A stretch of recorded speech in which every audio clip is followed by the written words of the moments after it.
सुरेंद्र खुर्ची घ्या.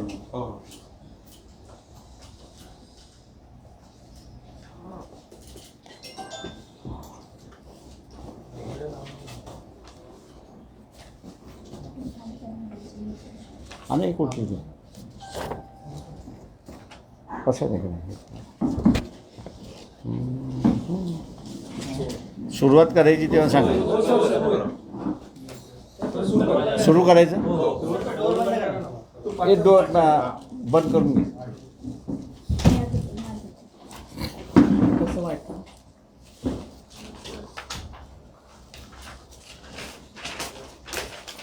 महाराष्ट्र शासनाने पुन्हा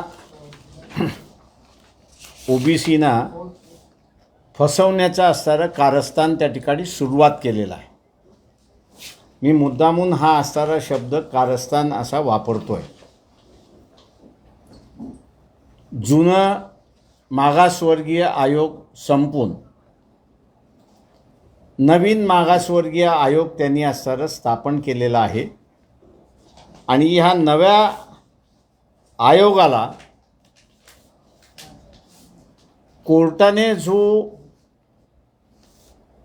इम्पिरिकल डेटा मागितला होता की ज्याच्या संदर्भातला असणारं प्रेस नोटमध्ये 18 पैकी आम्ही फक्त 5च मुद्दे त्या ठिकाणी टाकलेले आहेत. हा इम्पिरिकल डेटा एकंदरीत 18 मुद्द्यांवरती आला पाहिजे अशी अपेक्षा आहे. मागचा अहवाल जो सुप्रीम कोर्टाला सादर करण्यात आला तो काही या 18 मुद्द्यांवरती नव्हता, तर पूर्णपणे थातूरमातूर होता आणि म्हणून कोर्टाने तो कचऱ्याच्या टोपलीमध्ये टाकला अशी असणारी परिस्थिती आहे.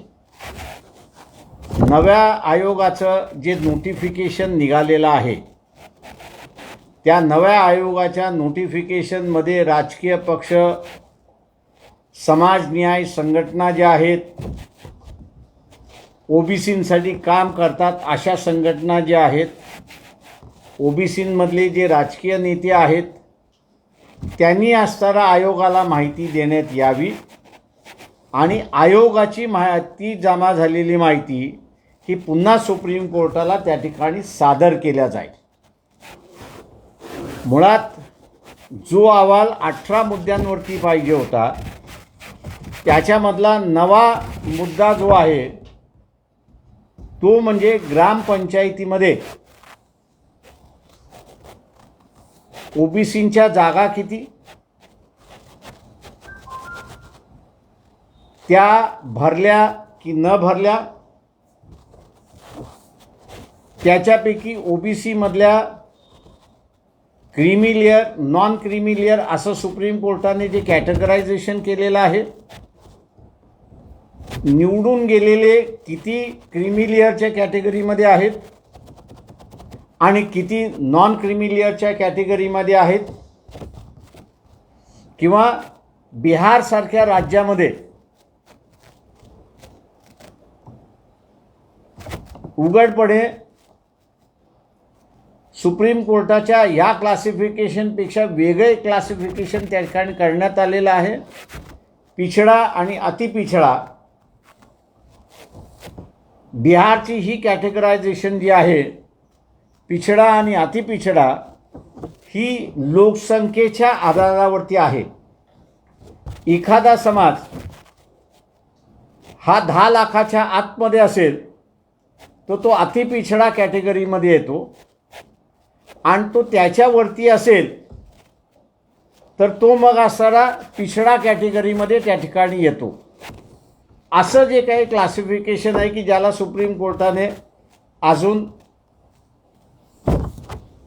थांबवलेलं नाही किंवा त्याच्या विरोधात निर्णय दिलेला नाही, तर त्या सगळ्याची असणारी माहिती, नवा मुद्दा की हा क्रीमी लेअर, नॉन क्रीमी लेअरमधनं जिल्हा परिषद, पंचायत समिती, ग्रामपंचायतीमध्ये किती निवडून आले त्याची असणारी एक माहिती द्या. आणि दुसरी माहिती, हा जो लोकसंख्येच्या आधारावरती बॅकवर्डनेस जो ठरवण्यात आलेला आहे त्याच्यापैकी कमी संख्येने असणारे जे समूह आहेत त्या समूहाचे किती प्रतिनिधी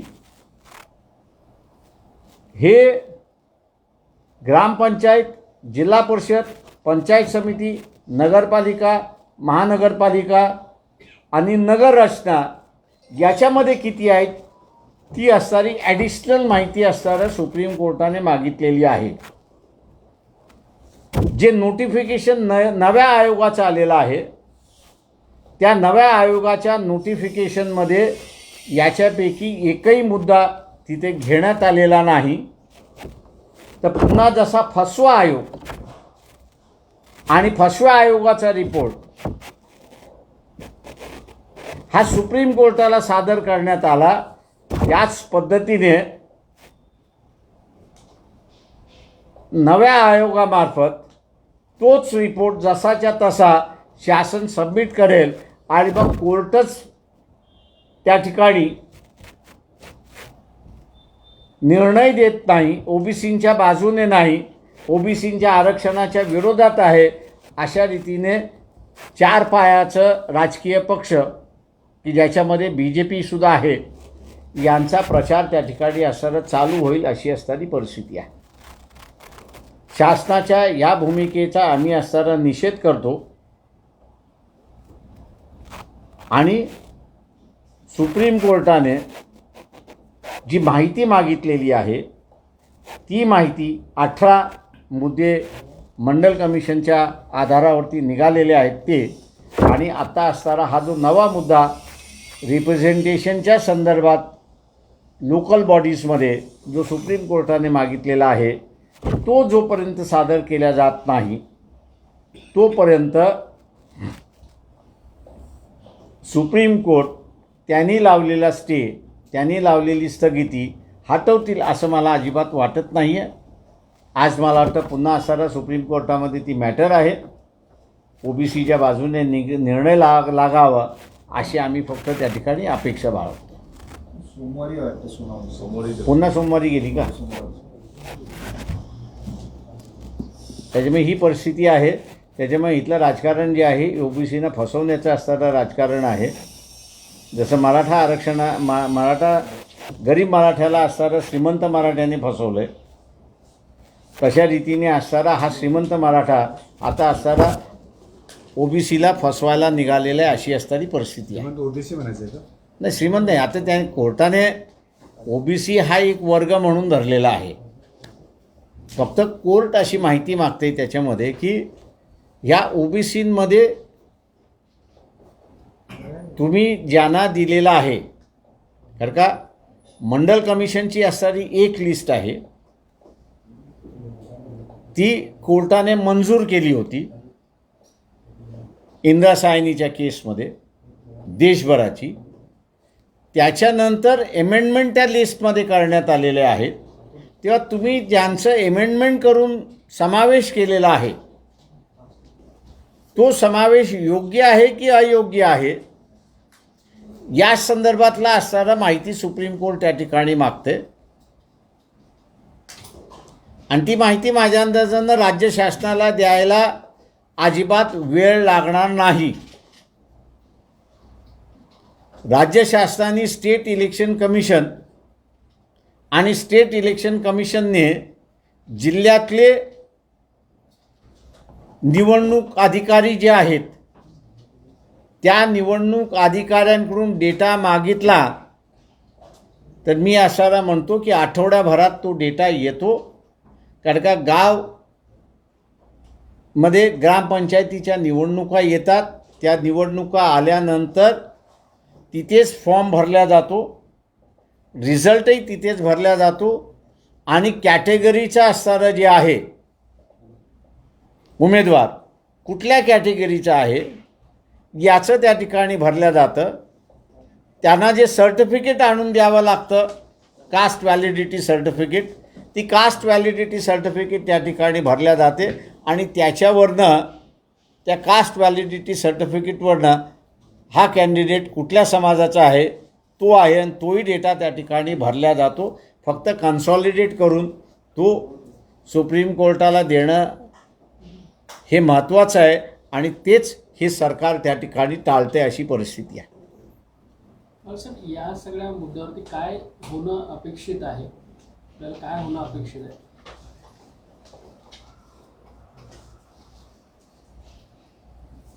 शासनाने कॅबिनेटच्या बैठकीमध्ये हे निर्णय घेण्यापेक्षा सुप्रीम कोर्टाचे जी अपेक्षा आहे त्या अपेक्षेच्या संदर्भातला असणारं ॲडव्होकेट जनरल जे आहेत आत्ताचे आणि माजी यांच्याकडून स्पष्ट भूमिका वटवून घेतली तर ते कायदेशीर सल्ला कॅबिनेटला देतील. त्यांच्या कायदेशीर सल्ल्याच्या प्रमाणे शासन जर वागलं तर त्या ठिकाणी अधिक उपयोगी असं मी त्या ठिकाणी म्हणतो. हा एक भाग. दुसरा भाग, महाराष्ट्राच्या विधानसभेमध्ये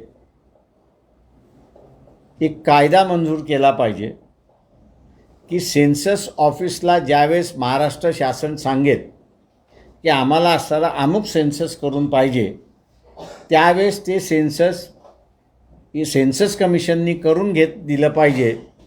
हे बिल त्यांनी प्रेसिडेंट ऑफ इंडियाच्या अप्रुव्हलसाठी मान्यसाठी त्या ठिकाणी टाकलं तर मग ते सेंट्रल गव्हर्नमेंटनी मान्य केलं असं त्या ठिकाणी होतं. आणि मग इलेक्शन कमिशन एकदा त्यांचं काम संपलं की मग त्यांच्याकडे ॲनालिसिस फक्त त्या ठिकाणी राहतं. अशा वेळेस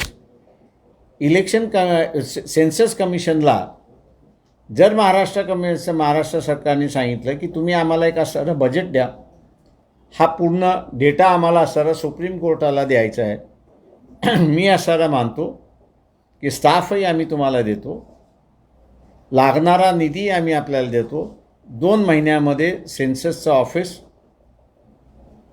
जे महाराष्ट्राच्या मुंबईमध्ये आहे ते 2 महिन्यामध्ये हा सगळा डेटा महाराष्ट्राला देऊ शकता आणि सुप्रीम कोर्टात सादर केला तर त्यांनी असणारं त्यांना जो निकष काढून जजमेंट द्यायचा आहे तो निकष काढून जजमेंट सुप्रीम कोर्ट त्या ठिकाणी देऊ शकतं. आंबेडकर साहेब, मागील विधानसभा लोकसभा निवडणुकीमध्ये वंचित बहुजन आघाडीला अपेक्षित असं यश नव्हतं, पण सध्या तुमचे पुत्र आणि युवा नेतृत्व सुजात आंबेडकर मोठ्या सभा गाजवत आहेत.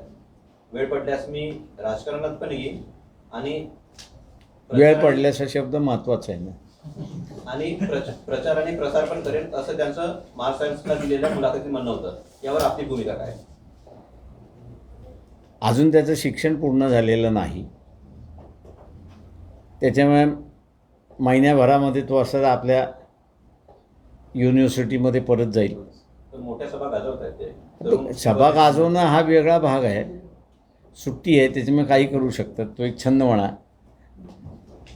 पुन्हा युनिव्हर्सिटी बॅक गेल्यानंतर हे सगळं बंद होऊन जाईल. बाळासाहेब, मागे काही दिवसांपूर्वी आपण एक पत्रकार परिषद घेतली होती, त्यामध्ये आपण म्हणत होतो की काँग्रेस असेल किंवा शिवसेना असेल यांच्याबरोबर आम्ही जाण्यास तयार आहोत, आता त्यांनी ठरवायचं आहे. त्यावरती काय प्रतिक्रिया आल्या किंवा काही? कोणाच्याच प्रतिक्रिया आलेल्या नाही आहेत. तुम्ही भीमशक्ती शिवशक्तीचा फॉर्म्युला मातोश्रीवर पाठवला होता उद्धव ठाकरे. ते मातोश्रीवरती माझं तसं स्टेटमेंट नव्हतं. कपिल पाटील यांचा मला एकदा फोन आला आणि त्यांनी असं म्हटलं की उद्धव ठाकरे भेटायला मागतात. तेव्हा कपिल पाटील यांना असं मी विचारलं कशासाठी, तर ते म्हटले राजकीय स्वरूपाचं आहे आणि कदाचित कॉर्पोरेशनच्या निवडणुकीच्या संदर्भातलं असेल. म्हटलं ठीक आहे, मी येतो. आम्ही मातोश्रीवरती गेलो, भेट झाली, बोलणं झालं, पण त्या बोलण्यामध्ये युती हा शब्द आलाच नाही किंवा ॲडजस्टमेंट हा शब्द आला नाही, एकत्र येऊन लढावं असं आलं नाही. पण आपण पुन्हा बसू आणि जे मनामध्ये आहे ती चर्चा आपण करू. तेव्हा त्यांच्या मनामधला असणारा जोपर्यंत ओटावरती येत नाही, मी म्हणालो होतो तोपर्यंत असणारं ते पुढं जातच नाही अशी परिस्थिती आहे. आणि म्हणून मी असणारं त्यावेळेस म्हणालो होतो की लोकांना आमच्याशी मैत्री करायची आहे,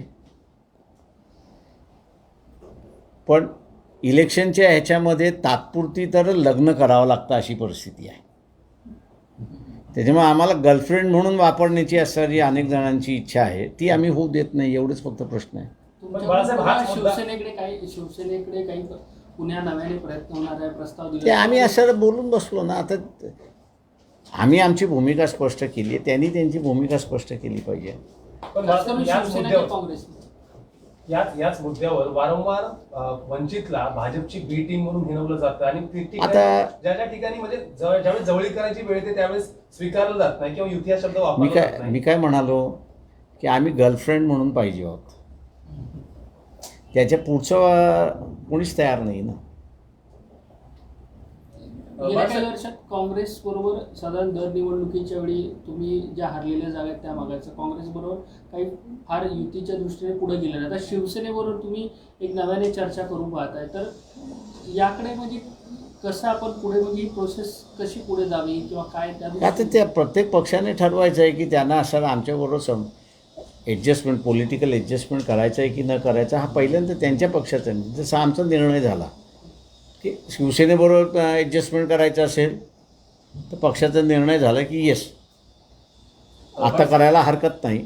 काँग्रेसवाल्यांबरोबर असेल तर काँग्रेसवाल्यांबरोबर करायला हरकत नाही. जशी आमची भूमिका आहे की आम्ही बी जे पी बरोबर केव्हाही ॲडजस्टमेंट करणार नाही. आणि जे कोणी आम्हाला बी टीम सी टीम त्या टीम म्हणते त्यांना आम्ही एवढंच सांगतो की आम्ही मालक आहोत. ज्या दिवशी आम्हाला बी जे पी बरोबर जावंसं वाटलं कोणीच आम्हाला थांबवू शकणार नाही. आम्हालाच थांबवलेलं आहे.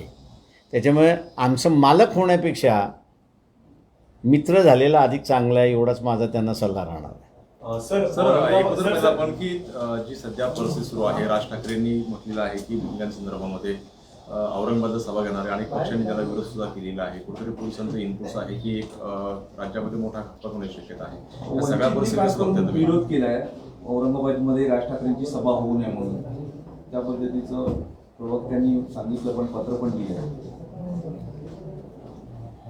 ऑफ द रेकॉर्ड मग मी बोलतो याच्यावरती, पण आमचा त्या सभेला विरोध आहे एवढं मी सांगतो. जर होऊ कारण काय विरोधाचं कारण काय? ते औरंगाबाद हे सेन्सिटिव्ह शहर आहे. त्या सगळ्या ह्याच्यामध्ये मुस्कानचा दाखवलेल्या हिमतीला दाद द्यावी म्हणून तिचा जाहीर सत्कार करावा म्हणून आम्ही असारा पोलिसांकडे परमिशन मागितली. तिच्या हिमतीला दाद देणाऱ्या सभेचं परमिशन त्या ठिकाणी नाकारण्यात आलं. आम्ही कोर्टामध्ये गेलो. कोर्टाने पोलिसांना विचारलं की तुमचं नाकारण्याचं कारण काय आहे, ते काहीच देऊ शकलं नाही. आणि म्हणून त्यांनी आम्हाला सांगितलं की दुसरी अर्ज परमिशनसाठी द्या.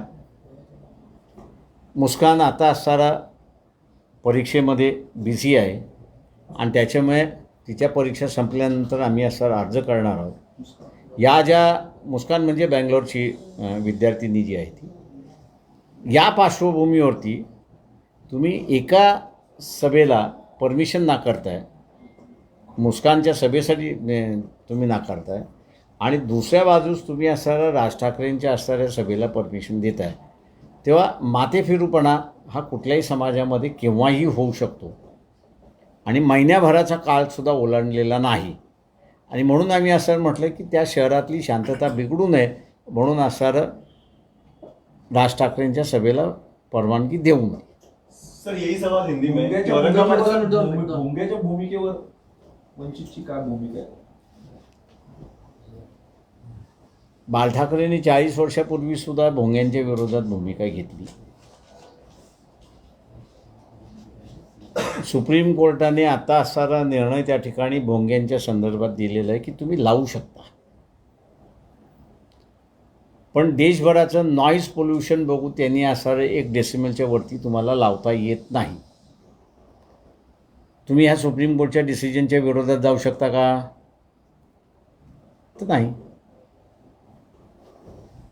आणि म्हणून त्या काळी बाळ ठाकरे साहेबांनी केलेलं आंदोलन यशस्वी झालं नाही, किंवा ह्या सुप्रीम कोर्टाच्या निर्णयामुळे हेही आंदोलन यशस्वी होईल का, तर मला शंका दिसते. सर तुम्ही राज ठाकरेंच्या सभेचा उल्लेख केला, राज ठाकरेंच्या सभेचा उल्लेख केला. राज ठाकरे यांची सभा म्हणजे तुम्हाला परवानगी दिली नाही आणि महिन्याभरात त्यांना परवानगी मिळते, त्यांची सभा व्हावी असं महाविकास आघाडीलाच वाटतंय का, असं तुम्हाला वाटतंय? कारण एवढ्या परवानग्या पटकन देणं आणि या सगळ्या गोष्टी होणं, ते ज्या पद्धतीने असणारं चाललेलं आहे त्या पद्धतीमध्ये माझ्या दृष्टीने असणारं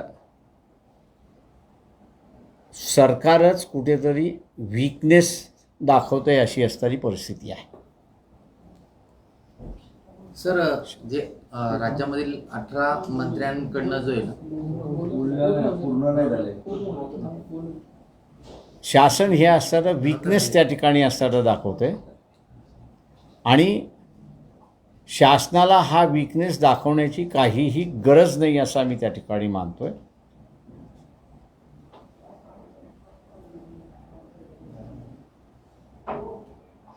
शासन म्हणूनच त्या ठिकाणी असणारं राहिलं पाहिजे. शासनावरती बसलेले मंत्री हे काही अमरपट्टा बांधून आलेले नाहीत. तेव्हा मंत्र्यांनी आणि मुख्यमंत्र्यांनी एक लक्षात घेतलं पाहिजे की त्यांच्या कारकिर्दीमध्ये किती दंगली झाल्या किंवा झाल्या नाहीत याचा रेकॉर्ड केला जातो. कदाचित असंही म्हटलं जाईल मी आता मंत्री झालो, आता पुन्हा माझं काही नाही आणि माझा काय संबंध आहे. हे जरी खरं असलं तरी फ्युचर जे आहे हे पास्ट नेहमीच बघत असते आणि त्याच्यामुळे कदाचित ह्या पिढीला नाही, येणाऱ्या पुढच्या पिढीला बरीच बंधनं लागतात अशी असणारी परिस्थिती आहे. त्याच्यामुळे याचा विचार करूनच राजकीय पक्ष आणि तिथले मंत्री यांनी विचार केला पाहिजे अशी असणारी परिस्थिती आहे. नाही तर काँग्रेसची जशी परिस्थिती आज झालेली आहे तशी सत्ताधाऱ्यांनी आपली परिस्थिती करू नये एवढीच विनंती आहे. सर यही सवाल हिंदी में कि राज ठाकरे जो औरंगाबाद में रैली करने वाले हैं उसका विरोध वंचित बहुजन आघाड़ी क्यों कर रही है? महीने भर पहले हम लोग ने कर्नाटक की विद्यार्थिनी जो है मुस्कान कि जिन्होंने दिलेरपन दिखाया, सरकार के खिलाफ आवाज़ उठाई, नकाब के खिलाफ, और हम लोग ये चाहते थे कि उनका ये जो दिलेरपन है, उनकी जो हिम्मत है, उनकी जो ताकत है, इसका कहीं ना कहीं तो भी समाज ने स्वीकार करना चाहिए और उसके इस दिलेरपन का जो है ये सत्कार के रूप में लोगों ने स्वीकारना चाहिए. इसलिए पुलिस से हमने कहा कि औरंगाबाद में हम लोग करना चाहते हैं.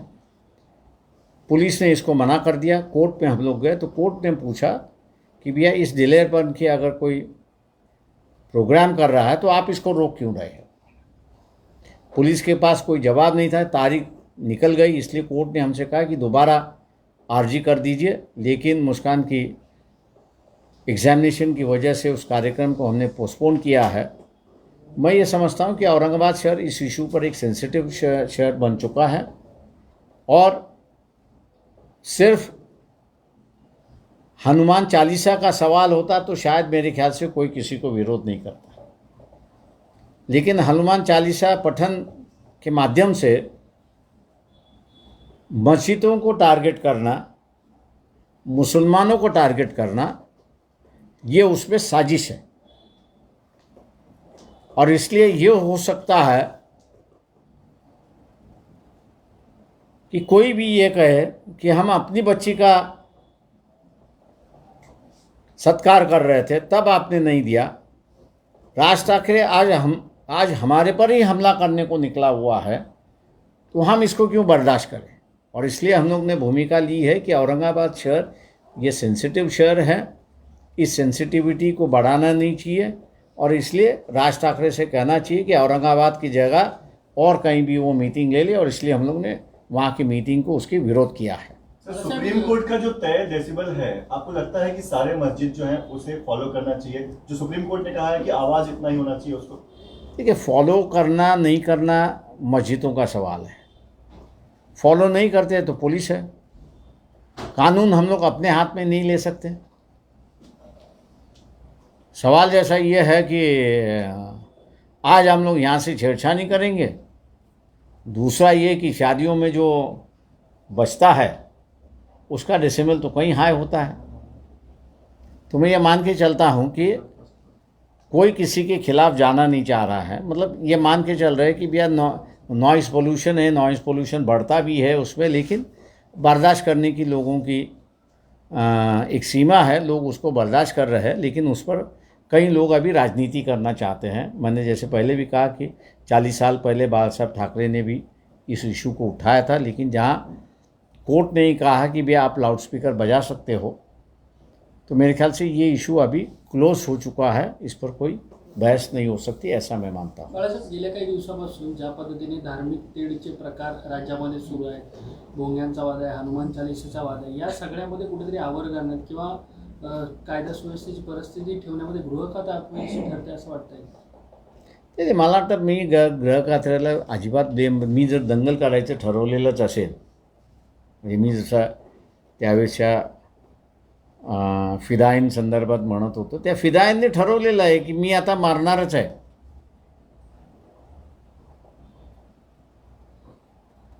तेव्हा त्या मरणाऱ्याला तुम्ही कुठं थांबवा, तो तर कुठे नाही कुठेतरी स्वतःला ब्लो करणारच आहे, आणि मी मरताना मायाबरोबर 100 लोक घेऊन मारणारच आहोत. इथे काही जण या फिदाईन स्टाईलनी वागतात आहेत. दुर्दैवाने इथल्या असणाऱ्या समाजाचं, ज्याला मी असे म्हणेन की सेन्सिटिव्हिटी संपलेली आहे. नक्षलवाद्यांना आपण असणारा अनलॉफुल ॲक्टिव्हिटीज ॲक्ट म्हणून त्या ठिकाणी लावतो. त्यांचा लढा वेगळा आहे, त्यांचा धर्माचा आणि जातीचा असणारा लढा नाही आहे, त्यांच्या सगळ्यांच्या पोटापाण्याचा लढा आहे असं मी त्या ठिकाणी मानतो. पण इथे आम्ही धार्मिक तेढ निर्माण करणार नाही, होऊ देणार नाही, करणार नाही असं घटनेमध्ये लिहिलेलं असतानासुद्धा हे शासन माझ्या दृष्टीने अनलॉफुल ॲक्टिव्हिटीजचा कायदा लावत का नाही? तुम्ही नक्षलवाद्यांच्या विरोधात पाहिजे तेव्हा तुम्ही लावता, मग ह्या धार्मिक संघटना किंवा राजकीय संघटना धार्मिक इश्यू घेऊन दंगली भडकवण्याचं असणारं कामकाज करतात, त्यावेळेस या अनलॉफुल ॲक्टिव्हिटीज होत नाही का? आणि त्या अनलॉफुल ॲक्टिव्हिटीज जर होणार असतील तर मग आपण त्यांना असणारा अरेस्ट का करत नाही, प्रिव्हेंटिव्ह डिटेन्शन का करत नाही? हे शास्त्राने उत्तर दिलं पाहिजे असं मी त्या ठिकाणी मानतो. सर, इसी से जुड़ा है कि जिस तरह से पत्थरबाजों के खिलाफ जो बुलडोजर चलाया जा रहा है कई राज्यों में, उसको लेकर क्या कहेंगे, उस कार्रवाई को कैसे देखते हैं? देखिए, सवाल ऐसा है कि अभी मेरे ख्याल से कल आप दिल्ली की बात कर रहे हो. जी, सुप्रीम कोर्ट ने इसमें, जहाँ तक मेरी जानकारी है, सही है ऐसा मैं दावा करूँगा, लेकिन 11-12 के बीच में जो है सुप्रीम कोर्ट ने स्टेटस को की ऑर्डर दी थी. वहाँ पे अधिकारी होगा तो अधिकारी ने अपने अधिकारी को कम्युनिकेट किया होगा. वहाँ की कार्रवाई जो है वो 1:30 बजे तक चली, ऐसी टीवी अखबारों से दिखाई देता है. मैं मानता हूँ कि ये अब सुप्रीम कोर्ट की जिम्मेदारी है कि जो अधिकारी दोषी है उस पर सीधी कार्रवाई होनी चाहिए, कोई बहस नहीं होना चाहिए, कोई कमीशन बैठना नहीं चाहिए. आपके पास टाइमिंग होता है कि कितने बजे आपने ऑर्डर दी, डिक्टेट की, कितने बजे कम्युनिकेट हुई जो ऑफिसर वहाँ पर उपस्थित थे उसको, और उसने कितने बजे कम्युनिकेट की है. अगर नहीं कम्युनिकेट की तो उस पर कार्रवाई होनी चाहिए. अगर कम्युनिकेट करने के बाद जिस अधिकारी ने उसको रोका नहीं है उसके खिलाफ कार्रवाई होती है तो मैं मान के चलता हूँ कि लॉ इस देश का चलेगा, कानून इस देश का चलेगा. नहीं तो अगर बेछूट अगर हम लोग कहेंगे कि भाई नज़रअंदाज कर लो, तो आज एक चीज़ को आपने नज़रअंदाज कर लिया, कल दूसरे चीज़ों नज़रअंदाज होगा, लॉ एंड ऑर्डर पूरी तरह से बिगड़ जाएगा. सुप्रीम कोर्ट ने इस बात को ध्यान में रखना चाहिए कि पूरा जम्मू एंड कश्मीर नहीं जल रहा है. 3.5 डिस्ट्रिक्ट है कि जो इफेक्टेड है, लेकिन वो 3.5 डिस्ट्रिक्ट ने पूरे देश के नाक में दम ला के रखा हुआ है. अगर ये परिस्थिति अगर सुप्रीम कोर्ट चाहती है कि देश भर ना हो, तो अपने अधिकार का इस्तेमाल करना अच्छा हो या बुरा हो, लेकिन अधिकार का इस्तेमाल उन्होंने करना चाहिए. यही हमारे को अपेक्षा है. 18 मंत्र्यांच्या जे मंत्री होते राज्याचे 18 मंत्री त्यांच्यावरती उपचारावरती 1,40,00,000 रुपये खर्च करण्यात आलाय. तो खर्च राज्य सरकारच्या तिजोरीतून वापरला गेलाय कोविड काळामध्ये. आर्थिक अडचण असताना राज्यामध्ये अशा प्रकारच्या गोष्टी RTIच्या माध्यमातून बाहेर आलेल्या आहेत. ते तुम्ही एखादी सोय जर दिली असेल त्या मंत्र्याला आणि तो त्याच्यावरती खर्च झाला असेल तर त्याच्यामध्ये गैर आहे असं आपल्याला काही म्हणता येत नाही. राज्यामध्ये कोविडची परिस्थिती होती, तसंच राज्यामध्ये निधीही होता. त्याच्यामुळे राज्याला निधी वापरण्याच्या संदर्भात अधिकार जसा आहे तसा तो मंत्र्यावरती सुद्धा त्याच्या कोविडच्या परिस्थितीमध्ये वापरण्याचा अधिकार आहे. त्याच्यामध्ये मी तिथे गैर काही मानत नाही. सर जर आपण पाहिलं तर मग मनसे आता 3 तारखेला मनसेने अल्टिमेटम दिला आहे राज्य सरकारला भोंगे उतरवण्याचा. मात्र 3 तारखेला मनसे भोंगा नावाचा एक चित्रपट जो आहे तो प्रदर्शित करते थिएटर्समध्ये. भोंगा अजान हा विषय धार्मिक नसून सामाजिक आहे असा हा चित्रपटाचा सार आहे. एकंदरीत त्याची लाईन आहे ती. तो चित्रपट तुम्ही बघायला जाल का? मी फार कमी चित्रपट बघतो, त्याच्यामुळे असे चित्रपट बघण्यात काही अर्थ नाही आहे. भोंग्याला विरोध करायचा आणि भोंगा चित्रपट प्रदर्शित करायचा हे कसं बघताय तुम्ही? ते माझं म्हणणं असं आहे की शासनाची ही जर भूमिका झाली असेल की भोंग्याच्या माध्यमातून असणारा दंगल होणार असेल तर माझा सरळ सवाल आहे, तुम्ही असणारं प्रिव्हेंटिव्ह डिटेन्शनचे जे कायदे आहेत ते का वापरत नाही? तुम्ही का दंगल होऊ देत आहे? आणि जर दंगल होऊ देणार असाल तर तुमच्यामध्ये आणि राज ठाकरेमध्ये फरक काही है? सर एक चीज ये भी उठ रही है कि 3 मई तक का अल्टीमेटम दिया है और 3 मई को ये फिल्म रिलीज हो रही है. तो क्या एमएनएस इस फिल्म को रिलीज करने के लिए इस पूरे विवाद को हवा दे दी? पता नहीं, अब वही उस पर बात करेंगे. बाळासाहेब, मागील आठवड्यामध्ये कोल्हापूरमध्ये एक चषक झालं क्रिकेटचं, त्याला ब्राह्मण चषक असं नाव दिलं. त्यानंतर औरंगाबाद एक चषक, तिकडे मराठा चषक म्हणून नाव दिलं. जातीवादीचा खेळ आता आलाय का आणि कसं पाहता तुम्ही याकडे? एकंदर पुरावे महाराष्ट्र म्हणायचं का याला? मी नेहमी म्हणत असतो की empty minds is a devil's mind. तुम्ही बेरोजगारी वाढवलेली आहे, बेकारी वाढवलेली आहे, नवीन तरुणाला हाताला काम नाही, त्याच्यामुळे तो पाहिजे तसा वापरला जातोय. बघा, त्याच्या पोटाचा आणि त्याच्या कुटुंबाचा तो प्रश्न आहे.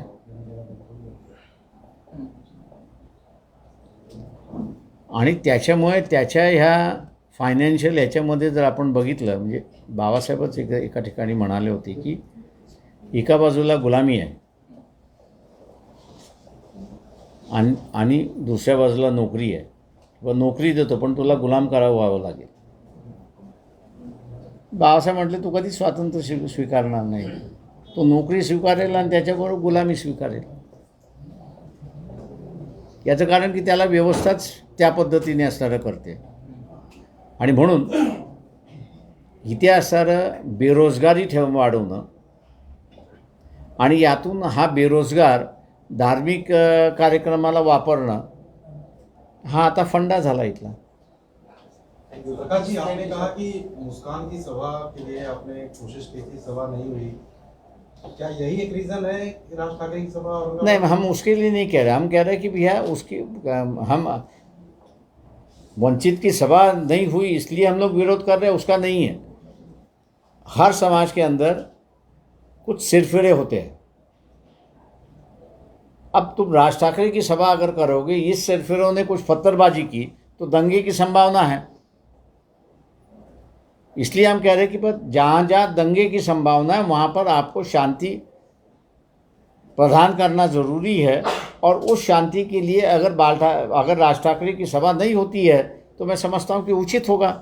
आपने कुछ अनलॉफुल एक्ट की बात की कि राज्य सरकार नहीं लागू कर रही है. लगता है कि राज ठाकरे की पार्टी को लेकर या राज ठाकरे पर कार्रवाई होनी चाहिए या पार्टी? हमने सीधा कहा कि भैया ये अगर अनलॉफुल एक्टिविटी है, सरकार कह रही है, तो फिर अनलॉफुल कानून क्यों नहीं लग रहा है? प्रिवेंशन ऑफ अनलॉफुल एक्टिविटीज़ कानून जो है उसका इस्तेमाल क्यों नहीं हो रहा है? इसकी सरकार जो है, मुख्यमंत्री जो है, उसका स्पष्टीकरण दे। क्या वंचित बहुजन आघाड़ी की तरफ से जिस तरह के हालात है महाराष्ट्र में, जब से अजान का लाउडस्पीकर का मुद्दा उठा है, एक पूरा अजीब सा माहौल है।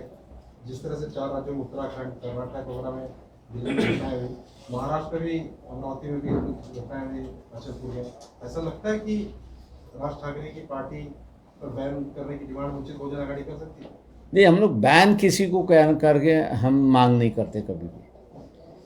बैन के खिलाफ है हम लोग, क्योंकि बैन से कोई मतलब नहीं होता है। आपको जो व्यक्ति है जो इसको बढ़ा रहा है उस पर आप कार्रवाई करिए तो सब ठंडा हो जाता है। थँक्यू सर, उद्या सर्वपक्षीय नेत्यांची बैठक आहे, तुम्ही त्यात आम्हाला बोलवलंच नाही आहे, निमंत्रण अजून आलेलं नाही, आम्हाला निमंत्रण येत नाही। हे मागचे मी 2-3 बैठकीमध्ये तक्रारही केली, पत्रही लिहिलं, पण आता आम्ही असं सोडून दिलं आहे। आम्ही असं आता वंचित आहोत ते आपण वंचितच राहावं। तक्रार कोणाकडे केली? मुख्यमंत्र्यांकडे? आम्ही मुख्यमंत्र्यांकडे म्हणजे आता नाही, मागच्या याची सांगतो, आम्ही चीफ सेक्रेटरीकडे सुद्धा तक्रार केली होती, मुख्यमंत्र्यांसुद्धा आम्ही लिहिलं होतं। पण आम्ही राजकीय पक्ष आहोत, रजिस्टर्ड पार्टी आहोत, काही मतं मिळतात, काही ठिकाणी आम्ही सत्तेमध्ये आहोत, तेव्हा तुमचं निमंत्रण आम्हाला मिळालेलं नाही। पण असं दिसतंय की शासनामध्ये आम्ही वंचित आहोत, त्याच्यामुळे वंचितच राहू दे। Thank you sir.